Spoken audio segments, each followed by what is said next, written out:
Assalomu alaykum hurmatli fraksiyadoshlar. Kun tartibimizda bugun juda ko'p qonun loyihalari bor. Birinchi va ikkinchi o'qishda muhokama qilishimiz kerak bo'lgan. Senat tomonidan bildirilgan masalalar bizga kelib tushgan qonun loyihasini konsepsiya doirasidan chiqib ketyapti. Qo'mitamiz mazkur qonunni palatani qayta ko'rib chiqishidan olib tashlash va tashabbuskorga qaytarish, tashabbuskor tomonidan bu masalalarni maromiga yetkazib, keyin qayta kiritgandan keyin ko'rib chiqamiz degan fikrga kelgan. Birinchi o'qish jarayonida qonunni muhokama qilishda fikr bergan edik. Faxriylarni maqomidan mahrum qilish masalasi bo'yicha. 6-modda uni inobatga olib, amaldagi qonunchilikda bu narsa tugatish bilan kirgan edi bizga. Buni biz to'xtatish, turli xil holatlarda agar yo'qolganda sud qarori bilan bedarak yo'qoldi deb topganda maqomi endi tugatilmayapti, to'xtatilmoqda. Tashabbuskorlar ham bunda rozi. Nega bu muddat qisqaryapti va bu muddatning belgilanishi qanday iqtisodiy huquqiy tahlillar va xalqaro tajribalarga asoslangan? Hozirgi kunda qonunchilik hujjatlarida qo'llanayotgan atamalarni yagona va izchil shaklda ifodalanishi huquqni qo'llash amaliyotida muhim ahamiyatga ega hisoblanadi.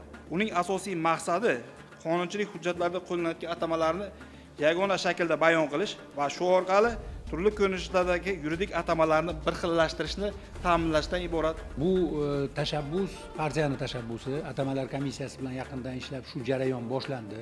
Bitta kiritayotgan normamizda ba'zi so'zlar qolib ketyapti-da, boshqa moddalarga e'tirozi yo'q. Atamalar komissiyasini yig'ilishda ko'rib chiqilib, ma'qullanib tasdiqlangan atamalarni Adliya vazirligi mana qonunlarimizda to'g'rilash nuqtai nazaridan mana shunaqa tashabbus kiritgan. Bu jarayon qonunchilikda o'zbek terminologiyasini paydo bo'lishining birinchi bosqichi. Kiritilayotgan yangilik bir qarashda juda ham demokratik, bizani qonunchiligimizni yaxshilashga, inson huquqlarining himoyasini kuchaytirishga qaratilgandek tuyulyapti.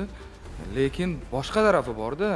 Terisining rangi degan shunaqa taqiq bo'lgan bo'lsa ekan, buni u qaysidir davlatlarda o'shanaqa bo'lgan bo'lishi mumkin. Endi uni u davlatda bo'ldi deb turib biz uni kiritishimiz xuddiki shundan qiynalib yotgan bir millat sifatida o'zimizni ko'rsatib qo'ygandek bo'lamiz. Ular hamma tavsiyasini ham olaverish kerak emas.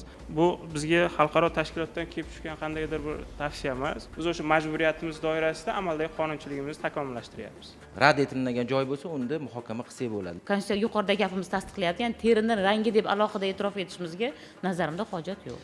Xalqaro hujjatlarda teri rangi jumlasi ko'p ishlatiladi va shu so'z e'tirof etiladi. Mehnat kodeksida teri rangi sifatida e'tirof etish tashabbus sifatida mana ikkinchi marotaba kirib kelyapti va bu bejiz emas. Xalqaro hujjatlarda bor hamma narsani o'zimizga kiritaverishda ham mazmun ko'rmayapman. Umuman xalqaro tartib taomillar degan narsani o'zini qanaqangi mezoni bor ekanligini mana oxirgi 5 yil ichida ko'ryapmiz. Savol emas, bu taklif, agar javob berish ham shart emas. Hozir buni mehnat kodeksiga kirgizish bilan biz nimani isbotlab bermoqchimiz? Chunki bizda u umuman taqiqlangan. Qonun bilan taqiqlangan narsaga nima ehtiyoj bor, uni urg'u berib, mehnat va mashg'ulot sohasida bunga yo'l qo'yilmaydi degan normani kiritishdi. Qonunning konsepsiyasiga e'tirozimiz yo'q, maqsad ezgu, lekin ichida demak ishlaydigan normalarini ikkinchi o'qishda batafsilroq ko'rib chiqishimiz maqsadga muvofiq bo'ladi deb